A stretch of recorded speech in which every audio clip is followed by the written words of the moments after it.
Thank you very much. Okay, yeah, Iain Lovatt, Blue Group, uh, data, customer insights, and I've been asked to come and give a quick presentation on what we call money mapping. So, in business terms, how many of you are responsible for the profit line of your business in marketing? Hands up if you're responsible for profit? Yeah? So, you know perfectly well that it's all about the money. Show me the money, that Harry Enfield character, that lovely character that Harry Enfield was, that was all about money and loads of cash. And businesses like that. Business is very important. It's very important that businesses make money. And there's this chap over here called Pareto. Anybody heard of Pareto? Yeah, Alfonso Pareto, an Italian economist who first identified that 80% of the land in Italy was owned by 20% of the population. You please sit down, sir. I wouldn't want to have one missing from a seminar. But if I don't lay it all out, I forget my lines and everything else. I'm terrible. And digital marketing's no different. So this is a hands-up interactive process. Is your budget next year or this year larger than it was last year for digital marketing? Hands up if it's larger. No, right up, side up. So 1, 2, 3, 4, 5, 6, 7. Smaller? Anybody got a smaller digital budget for this year than they had last year? Anybody? No. Okay, because actually more and more money is being poured into digital marketing. And the clients being generated by digital marketing are the same as the clients you've created historically through direct mail, telephone, and traditional marketing. They're no different.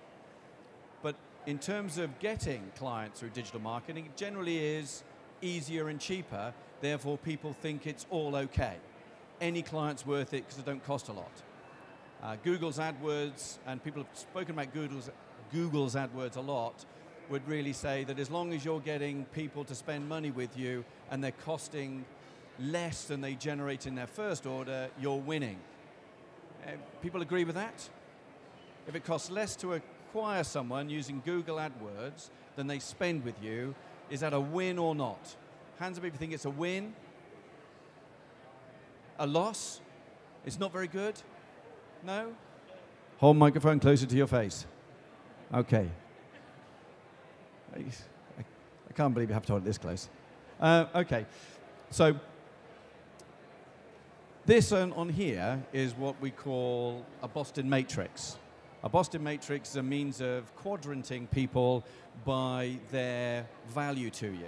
And in marketing terms, there's only two things that matter to most businesses in marketing terms, and that's the ease of acquisition, i.e. I don't have to spend a lot of money to acquire you, and the amount of money a customer spends with you. Would anybody like to add anything else to that? Anything else would like to add to that? Yes, sir. How quickly? That's good speed.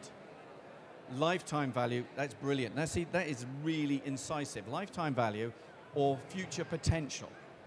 Really important, future potential.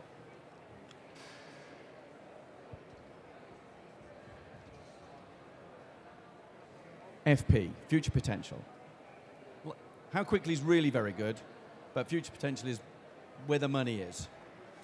Because it is about the future as well.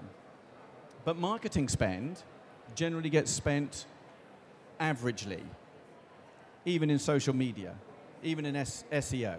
We might spend more on certain words because they translate more quickly into revenue, but we generally spend averagely across all media and all things, everything according to the customers we get. An average isn't a good place to be. How many legs has the average person in the UK got? Well, according to stats, it's 1.9. But I don't see many average people here. Most people have 2. So averages creates false pictures and false personas of people. And if you average things in the middle, you get average. Anybody think average is a good place to be?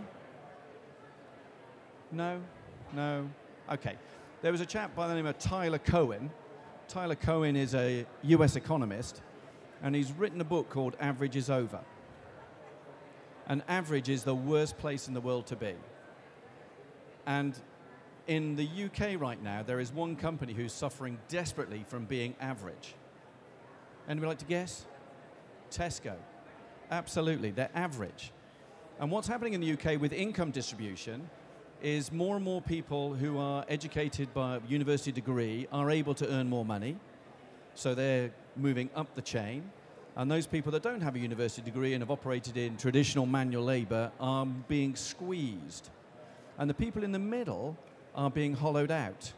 Because the people in the middle that had traditional middle-class jobs are being replaced by technology. A good friend of mine had an operation today, and a robot did it. The surgeon said, it was 4.5-hour operation, and the surgeon said, I could do this sitting at my house in Spain, using a computer.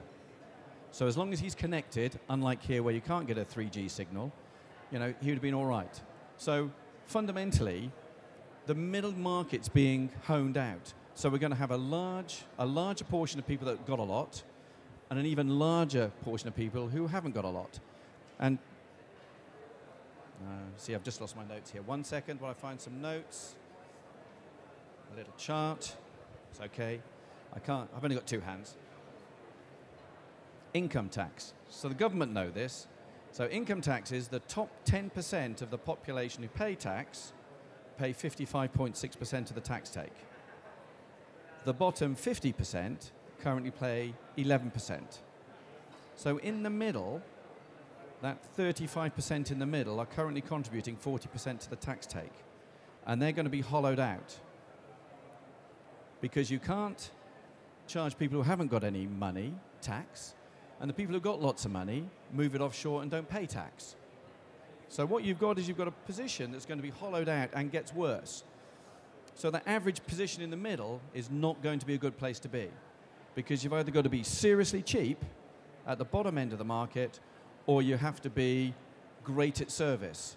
And Tesco are unfortunately good at neither. Waitrose are great at service and giving people good customer service, and Lidl and Aldi are better at giving it cheap. So they're going to win the bottom market, and Waitrose will take the top market.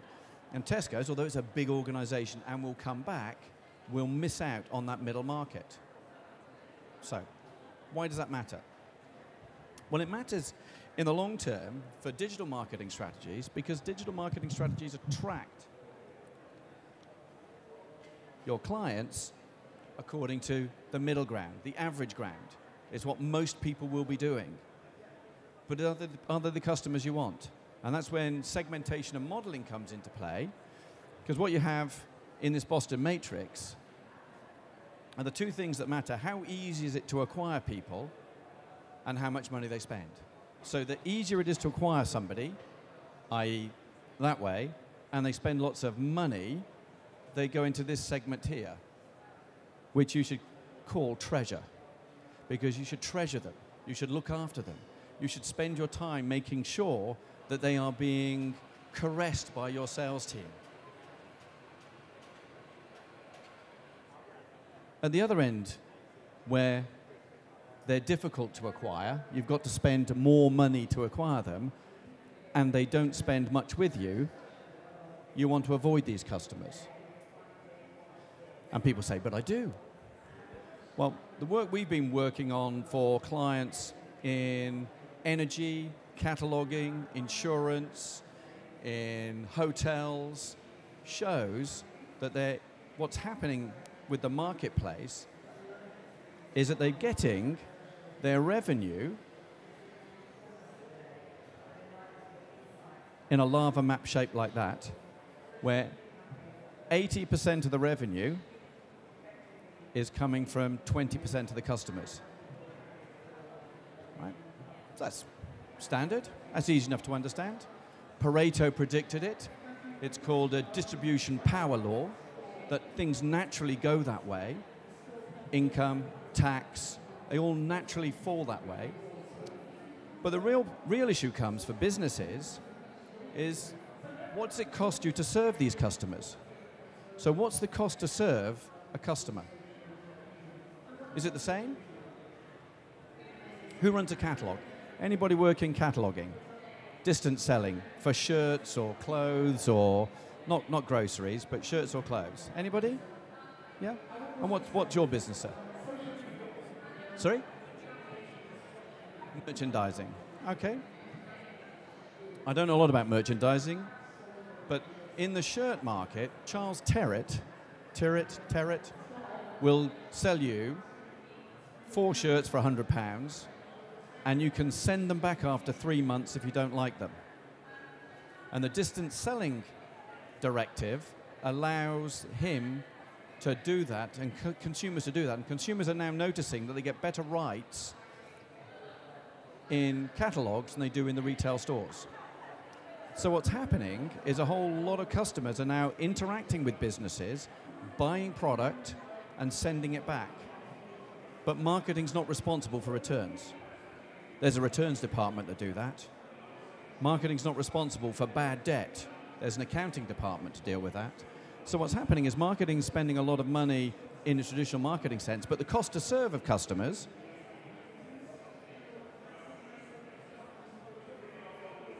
is distinctly different from the revenue.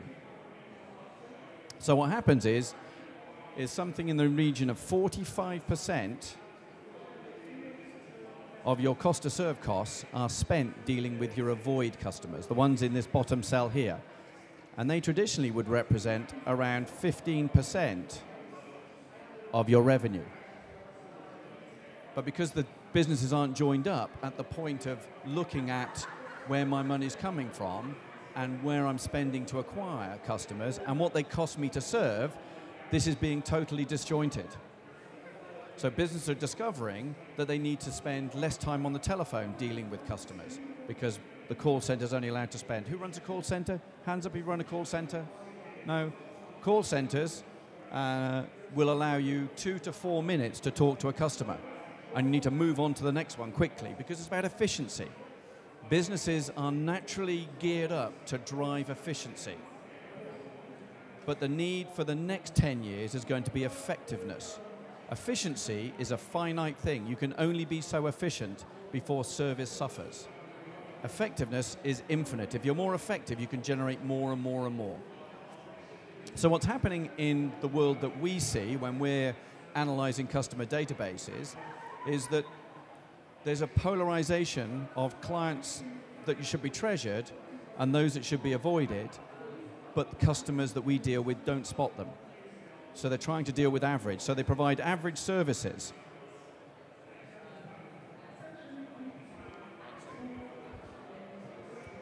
And average services tend to be targeted for where the customer numbers sit. If you've got 100 people on the phone complaining, you tend to service those 100 people because they're on the phone all the time complaining. Anybody recognize that for, what used to be termed your customer complaints handling department suddenly becomes there are screamers on the phone and you want to get them off as soon as possible. So you build a team to deal with those. But what happens is because it's based on numbers, your services tend to focus on the wrong part of your business. They're focusing on businesses that are at the lower end of the spend model and more difficult to acquire. And the customers that don't cause you any problems, that don't phone you up, that don't complain about your product or service, are sitting over here. And people don't know what they look like. So if you're going to create a model and try and create a model that does this, there are 2 things that you need to do when you get back to the office tomorrow. Number 1 is you need to sack the bottom 25% of your customer base. You need to get rid of them. Tell them to go elsewhere. You don't want them anymore. They are draining your business of cash and significant sums of money. They are also, I would use the term piss off, your call center staff because they're complaining all the time. So there's a lot of negativity being generated from them. So when a good customer phones in, they get treated in a similar mode. They find people who likes phoning the bank's helpline. When you can't get onto your online account, you have to phone the bank and go, help me please, because they're not really very good. You work for Barclays. Yeah, sorry. So they're not really very good at doing that. So what happens is these people become disenfranchised. Nobody looks after them. They don't take care of me. I spend lots of money with them. What's in it for me? And of course, because they are big customers and because they're probably a little bit more savvy, they go. They leave you. And the other aspect here, when people are talking about their marketing, because they're trying to drive customers' revenue, they send out standard promotions.